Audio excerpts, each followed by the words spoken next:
오늘 이사야서 56장 7장인데 56장을 중심으로 해서 함께 보도록 하시겠습니다. 제목이 여호와께 연합한 사람으로 나와 있습니다. 저와 여러분은 하나님과 연합한 사람입니까? 그러기를 축복합니다. 하나님과 누가 연합된 사람인가? 본문의 근거에서 보면 하나님과 연합한 사람은 어떤 혈통이나 육정, 혈연, 민족 그런 조건으로 연합되는 것이 아니라 바로 하나님께 기도하는 사람이 하나님과 연합한 사람입니다. 7절에 읽은 대로 기도하는 사람을 하나님께서 기뻐하시고 또 기쁘게 만들어 주신다라고 말씀하고 있습니다. 오늘 7절을 중심으로 해서 함께 보도록 하겠습니다. 같이 한번 더 읽어보실까요? 7절 시작. 내가 곧 그들을 나의 성산으로 인도하여 기도하는 내 집에서 그들을 기쁘게 할 것이며 그들의 번제와 희생을 나의 제단에서 기쁘게 받게 되리니 이는 내 집은 만민이 기도하는 집이라 일컬음이 될 것이라. 여기 내 집은 만민이 기도하는 집, 내 집은 만민이 기도하는 집, 굉장히 익숙하시죠? 내 집은 누구 집이겠습니까? 하나님 집입니다. 여러분도 집이 있으시죠? 집은 늘 거주하는 곳을 집이라고 합니다. 하나님의 집은 어디일까요? 하나님이 거주하시는 곳입니다. 하나님의 집은 천국입니다. 하나님의 집은 예수님 자신이십니다. 그리고 성전이고 교회이고 예수 믿는 가정입니다. 그리고 예수 믿는 한 사람 한 사람이 바로 성전 하나님의 집입니다. 고린도전서 3장에 보면은 너희는 너희가 하나님의 성전인 것을 알지 못하느냐? 하나님의 성령이 너희 안에 계신다. 하나님께서는 하나님의 성전을 더럽히는 자를 멸하실 것이다. 하나님의 성전은 거룩하니 너희도 그러하다라고 말씀하십니다. 우리 사복음서에 보면은 예수님께서 성전을 정화시킨 그 사건 아시죠? 예수님은 십자가에서 그렇게 부당한 대우를 당하시면서도 화를 내지 않으셨습니다. 그런데 성전을 정화하실 때 가장 큰 화를 내셨습니다. 사복음서에 다 나오면서 너희는 이 성전 내 집을 강도의 구려를 만들었다 하시면서 내 집은 만민이 기도하는 집이다라고 오늘 이 본문을 그대로 인용하셨습니다. 하나님의 집이 되기 위해서는 최소한 세 가지 조건이 있는데 첫째는 하나님이 계셔야 되겠죠. 그리고 만민에게 열려있는 곳이어야 된다는 것입니다. 오늘 본문에서는 이 만민의 강조점을 두고 있습니다. 그리고 기도가 있어야 된다는 것입니다. 예배가 있어야 된다는 것입니다. 그래서 성전 되신 예수님의 생애도 많은 일을 하셨지만 한 단어로 요약하면은 기도의 삶이셨습니다. 히브리서 5장 7절에 보면은 그는 육체로 계실 때 심한 통곡과 눈물로 간구와 소원을 올려드렸다. 예수님께서 무슨 그렇게 소원이 많으시겠습니까? 무슨 울 일이 그렇게 많으시겠습니까? 우리를 위해서 그러지 않으셨겠습니까? 그래서 성전이 성전 되기 위해서는 만민에게 열려 있어야 되고 만민을 받아들여야 된다는 것입니다. 솔로몬 성전, 스룹바벨 성전, 헤롯 성전 다 무너지고 지금 없습니다. 오래돼서 없어진 것이 아니라 자기끼리 구분하고 선을 긋고 차별하고 우리끼리 성전의 성전이었기 때문에 없어진 것입니다. 또한 성전에는 반드시 기도가 있어야 됩니다. 우리 기도하러 나오지 않으셨습니까? 그런데 이 기도의 시작은 우리의 입술을 열어서 하나님께 간구하는 것이 기도의 시작입니다. 그런데 이게 전부가 다 아니죠. 기도는 하나님께 입술로 간구하는 것, 또 하나님을 마음으로 사모하는 것, 그리고 하나님을 기대하며 실천으로 행동하는 것까지가 기도입니다. 이 말씀을 마태복음 7장에는 기도의 정의를 그렇게 내리고 있습니다. 구하라, 찾으라, 두드리라. 이것이 기도의 전부라는 것입니다. 우리의 입술로 하나님께 구하고 마음으로 하나님을 사모하며 찾고 그리고 하나님을 기대하며 두드리라는 것입니다. 그래서 오늘 우리가 함께 기도할 텐데 진짜 기도가 기도되기 위해서는 기도한 대로 살아야 된다는 것입니다. 오늘 다시 한번 해보실까요? 내 집은 만민이 기도하는 집이다. 자, 저와 여러분 하나님의 집이시죠? 성전이시죠? 그렇다면 우리는 이 아침에 무엇을 기도해야 될 것인가? 마음껏 기도하시기를 바랍니다. 그러나 본문의 근거에서 우리 모두가 해야 될 공통의 기도는 적어도 3가지 나와 있습니다. 첫째는 만민의 구원을 위해서 기도해야 된다는 것입니다. 오늘 그 누군가의 구원을 위해서 꼭 기도하시기를 바랍니다. 우리 1절 한번 읽어보실까요? 시작. 여호와께서 이와 같이 말씀하시기를 너희는 정의를 지키며 의를 행하라. 이는 나의 구원이 가까이 왔고 나의 공의가 나타날 것임이라 하였도다. 나의 구원, 누구의 구원입니까? 하나님의 구원입니다. 구원은 하나님으로부터 오고 하나님이 구원하시는 것입니다. 구원은 모든 사람에게 열려 있습니다. 구원의 개방성, 구원의 보편성입니다. 디모데전서 2장 4절 말씀하시기를 하나님은 만민이 모든 사람이 구원을 받아 진리에 이르기를 원하시느니라. 그래서 구원받는 조건을 가장 쉽게 만드셨습니다. 왜냐하면 만민이 구원받기를 원하시기 때문에 조건이 조금이라도 어려우면 그 조건을 충족시키지 못하는 사람이 있을 수 있지 않겠습니까? 그래서 굉장히 쉽게 만들었습니다.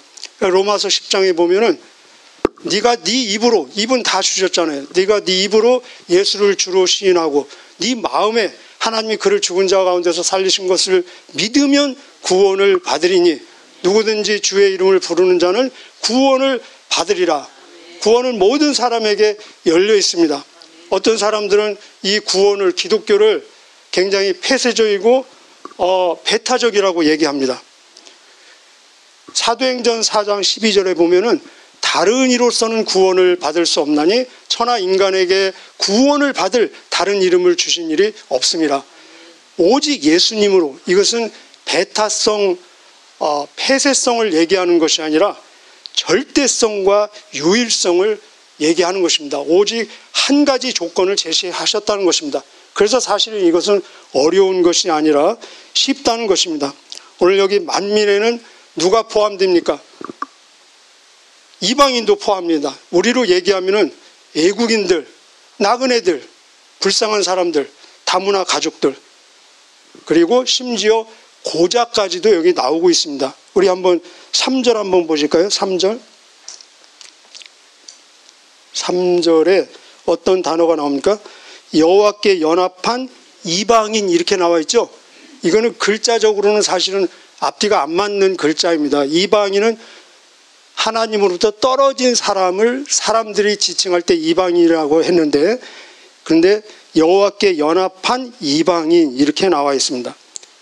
그 밑에는 또 고자라는 단어도 나오죠. 4절 보면은 여호와께서 이와 같이 말씀하시기를 나의 안식일을 지키며 내 기뻐하는 일을 선택하여 나의 언약을 굳게 잡은 고자들도 나왔습니다. 그래서 하나님의 언약을 굳게 잡은 고자들. 또 6절에 보면은 하나님의 끝에 하나님의 언약을 굳게 지키는 이방인.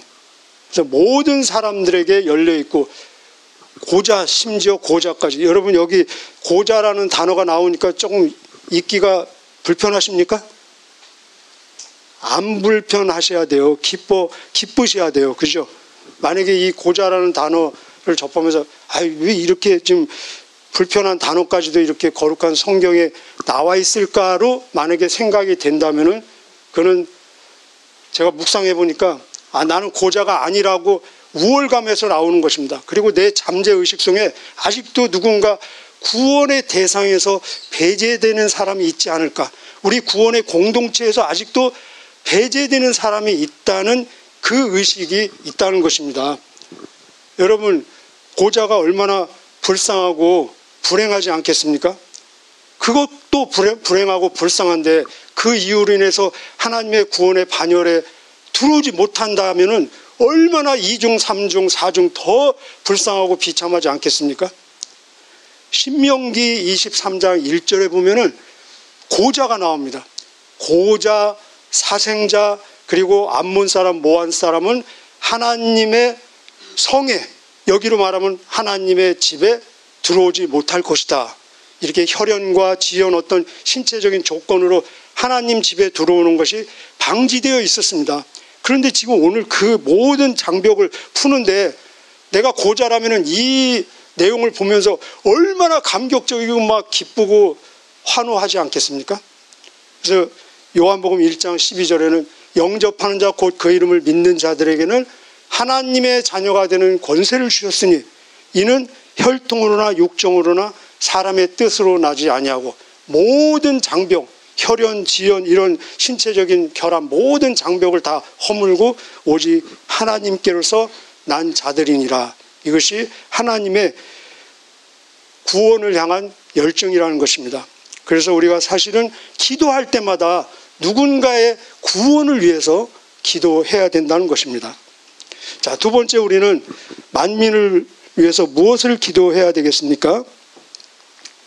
우리는 만민에게 하나님의 정의, 공의가 실현되도록 입술로 기도하고 하나님을 사모하며 또 그렇게 실천하도록 행동으로 최선을 다해야 된다는 것입니다. 이것은 구원의 조건이 아니라 구원받은 자로서의 합당한 삶이라는 것입니다. 우리 1절 한번 다시 읽어보실까요? 시작. 여호와께서 이와 같이 말씀하시기를 너희는 정의를 지키며 의를 행하라. 이는 나의 구원이 가까이 왔고 나의 공의가 가까이 것임이라 하였도다. 여기 정의라는 단어와 의, 그리고 그 밑에 공의라는 단어가 나옵니다. 그리고 정의, 공의를 2절 안식일로 연결시키면 좋겠습니다. 우리 2절 한번 더 읽겠습니다. 시작.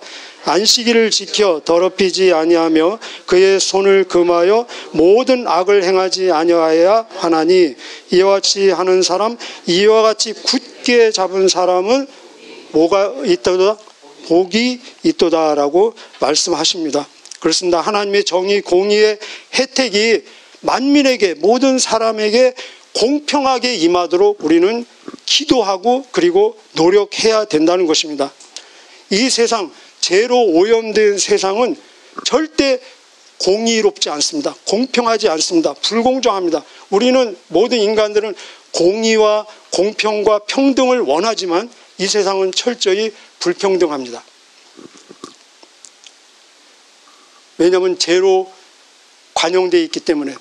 그런데 하나님이 인간에게 주시는 모든 것은 평등합니다.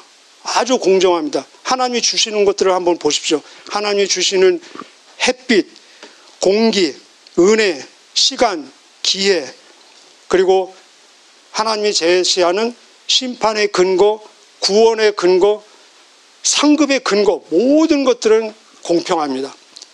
이런 하나님의 공평하게 주시는 공의와 정의가 인간의 죄로 인해서 애곡되지 않고 곡해되지 않고 사람들에게 다 공평하게 그 혜택이 전달되어질 수 있도록 우리는 기도하고 그렇게 노력해야 된다는 것입니다. 하나님의 공의와 정의를 살아내는 구체적인 방법이 안식일을 지키는 것이라고 오늘 본문 우리에게 소개하고 있습니다. 안식일을 지키는 것이 뭐가 그렇게 중요하겠습니까? 이 말은 6일 동안은 내 마음대로 살고 하루 교회 나오는 그 정도의 삶이 아닙니다.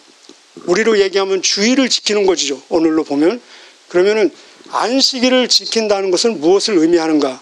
안식일을 지킨다는 것은 창조의 하나님, 그리고 재창조, 구원의 하나님, 참 안식의 하나님, 그리고 모든 것을 제공하고 공급하시는 하나님을 인정하고 신뢰하고 산다는 것을 의미하고 있습니다. 예수님은 그렇게 말씀하셨습니다. 안식일에 선을 행하는 것, 악을 행하는 것, 생명을 구하는 것, 죽이는 것, 어느 것이 옳으냐? 나는, 인자는 안식일의 주인이다라고 말씀하셨습니다. 안식일을 지키며 주일을 지키며 산다는 것은 주님 대신 예수님 중심으로 해서 나에게 주어진 모든 시간과 물질을 그분에게 맞춰서 활용한다는 것입니다. 우리 십계명 보면은 안식일 계명이 4번째 나오죠. 첫 번째는 하나님과의 계명, 하나님과 관계된 말씀이 나오고 그 밑에는 사람과의 관계에 대한 말씀이 나오지 않습니까? 그런데 이 안식일에 대한 계명은 하나님과 사람 사이를 연결하는 중간에 있습니다. 무슨 말씀입니까? 이 안식일은 바로 하나님과의 관계, 사람과의 관계 다 적용되고 그 관계를 이어주는 내용이라는 것입니다. 그래서 이 안식일을 지킨다는 것은 우리에게 주어진 시간과 물질을 사용해서 하나님께는 예배드리고 사람은 사랑하고 사람은 섬긴다는 것입니다. 또 이 안식일을 지키며 산다는, 주일을 지키며 산다는 의미는 하나님과의, 주님과의 약속, 언약의 근거에서 그것을 표준으로 해서 내 삶의 스케줄이 조율되고 그리고 할 일, 하지 않을 일, 멈추는 일, 행진하는 일이 결정된다는 것입니다. 여러분 한번 생각해 보십시오. 내가 오늘 정오 12시에 내가 사랑하고 존경하는 사람과 중요한 만남의 약속이 있습니다. 그러면 오늘 하루의 스케줄이 그 약속에 이렇게 맞춰져서 할 일, 하지 않을 일이 결정되지 않겠습니까? 내가 그 약속이 있으면 저는 오전에 서울 못 갑니다. 일본 못 갑니다. 왜냐하면 그렇게 하면은 그 약속을 지킬 수 없기 때문에. 저는 오전에 술 마시지 않을 것입니다. 술 마시면 그 약속을 진행하는데 치명적인 이 방해가 되기 때문에 오늘 하루의 일과가 그 약속에 초점이 맞춰진다는 것입니다. 안식일을 지키며 주일을 지키며 산다는 것은 바로 이 주님과의 약속의 근거에서 내 하루에 그리고 모든 일상들의 스케줄 그리고 계획들이 결정된다는 것입니다. 이런 삶이 저와 여러분의 삶이 되시기를 축복합니다. 자, 세 번째, 우리는 만민을 위해서 무엇을 기도해야 되겠습니까? 바로 우리는 만민을 향한 나의 사명을 위해서 기도해야 된다는 것입니다. 여러분 꼭 기억하십시오. 여러분 구원 받으셨죠? 구원과 사명은 반드시 같이 갑니다. 생명이 있다는 것은 움직이는 거잖아요. 구원은 생명입니다. 그래서 구원한 자에게는 반드시 사명이 주어진다는 것입니다. 그래서 우리는 이 만민을 향한 그 사명에 최선을 다할 수 있도록 목숨을 걸 수 있도록 하나님께 간구하고 내 심정으로 사모하고 그리고 최선을 다해야 된다는 것입니다. 우리 9절부터 12절까지 한번 읽어보실까요? 시작. 들의 모든 짐승들아, 숲 가운데의 모든 짐승들아 와서 먹으라. 이스라엘의 파수꾼들은 맹인이요 다 무식하며 벙어리 개들이라. 짖지 못하며 다 꿈꾸는 자들이요 누워있는 자들이요 잠자기를 좋아하는 자들이니 이 개들은 탐욕이 심하여 족한 줄을 알지 못하는 자들이요 그들은 몰지각한 목자들이라. 다 제 길로 돌아가며 사람마다 자기 이익만 추구하며 오라 내가 포도주를 가져오리라. 우리가 독주를 잔뜩 마시자. 내일도 오늘같이 크게 넘치리라 하느니라.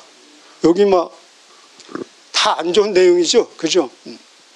이게 지금 굉장히 번역이 아주 부드럽게 된 것이 이 정도입니다. 사실은 우리 표현으로 하면은 죄송합니다. 하나님께는. 근데 제 표현으로 하는 겁니다. 제 표현대로 하자면 이거는 지금 하나님이 욕하시는 것입니다. 누구에게 하나님이 막 견딜 수 없는 마음으로 욕하는 심정으로 지금 퍼붓고 계실까요? 사명을 소홀히 하는 자들입니다. 여기 사명자들을 파수꾼에 비유하고 있습니다. 그리고 목자에 비유하고 있습니다. 사명에 충실하지 못한 사명자는 뭐냐? 본문으로 말하면 짐승이라는 것입니다. 맹인이라는 것입니다. 그리고 짖지도 못하는 개만 또 못한다는 것입니다. 잠꾸러기, 게으름뱅이, 탐욕, 몰지각한 목자. 우리 사꾼 목자 굉장히 안 좋은 이미지죠. 사실은 사꾼 목자가 안 좋은 뜻은 아닙니다. 자기 받은 월급만큼 일하는 목자가 사꾼 목자입니다.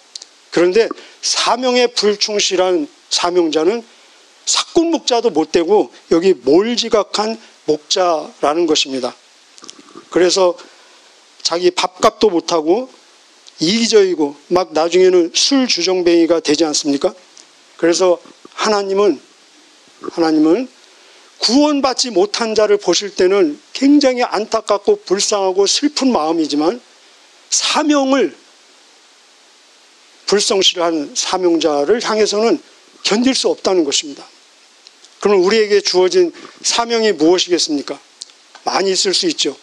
본문에서 우리에게 제시하는 사명은 우리 8절 한번 읽어보실까요? 8절 시작. 이스라엘의 쫓겨난 자를 모으시는 주 여호와가 말하노니 내가 이미 모은 백성 외에 또 모아 그에게 속하게 하리라. 여기 지금 우리들을 이미 하나님께서 모아주셨습니다. 그런데 여기서 하나님은 끝나지 않고 뭐라고 말씀하십니까? 또 모아. 여기 밑줄 그실래요? 또 모으는 것이 우리에게 주어진 사명이라는 것입니다. 이미 하나님의 백성들, 모아진 하나님의 백성이 얼마나 많이 있습니까? 우리는 그 모아진 하나님의 백성으로 인해서 감사와 감격과 찬양을 올려야 할 것입니다. 그런데 하나님은 거기에서 만족하지 않으시고 우리에게 사명을 주시는데 또 모으라는 것입니다. 더 모으라는 것입니다. 우리 얘기로 하면은 전도라고도 할 수 있겠죠. 선교라고도 할 수 있겠죠. 복음 전도라고도 할 수 있겠죠. 그래서 바울은 고린도전서 9장 16절에 그렇게 고백합니다. 내가 복음을 전할지라도 자랑할 것이 없으면 부득불 할림이라. 사명이기 때문에 내가 복음을 전하지 아니하면 나에게 화가 있을 것이다. 사도행전 20장 24절에 내가 달려갈 길과 주 예수께 받은 사명 곧 하나님의 은혜에 복음 증언하는 일을 마치려 하면은 내 생명조차 조금도 귀한 것으로 여기지 아니하노라. 자, 우리 사실은 27장은 계속 연결되어지는 내용입니다. 이렇게 사명에 충실한 자의 삶, 충실치 못한 자의 삶을 계속 소개하고 있습니다. 마지막 절만 보시겠습니다. 57장 21절 시작. 내 하나님의 말씀에 악인에게는 평강이 없다 하셨느니라. 한번 보셨죠? 기억나십니까? 자, 오늘 기도하실 때 누군가의 구원을 위해서 기도하십시오. 그리고 하나님의 정의, 공의의 혜택이 만민 모든 사람에게 공평하게 임하기를 간절히 기도하십시오. 그리고 감히 사명에 목숨 걸게 해달라고 기도하십시오. 그리고 오늘 기도한 대로 살아내서 주님만이 주시는 평강이 저와 여러분에게 넘치시기를 축복합니다. 기도하시겠습니다.